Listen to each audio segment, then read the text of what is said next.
Welcome to Not Milk Never Milk. Subscribe if you're lactose intolerant.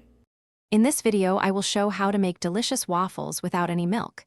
It's an easy guide for a classic breakfast treat. First, let's gather our simple ingredients. You'll need basic pantry staples like flour, sugar, and baking powder. Instead of milk, we'll use a readily available liquid like water or even orange juice. Don't forget to preheat your waffle iron. This is key for perfect results. Now that our ingredients are ready, let's mix up that batter. In a large bowl, whisk together your dry ingredients thoroughly. This ensures even distribution of the leavening agents. In a separate bowl, combine all your wet ingredients, including the eggs, oil, and your milk substitute. Then, gently pour the wet mixture into the dry. Mix until just combined. Overmixing can make your waffles tough, and we want them light and fluffy.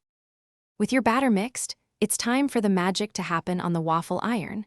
If your iron isn't nonstick, a light spray of cooking oil will help.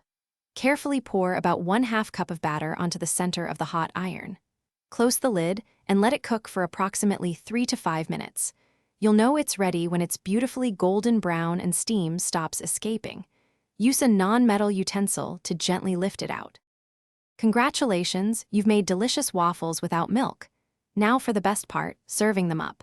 For the ultimate experience, serve your waffles immediately while they're warm and crispy. Get creative with toppings. Fresh berries, a drizzle of maple syrup, or a dusting of powdered sugar are always fantastic choices.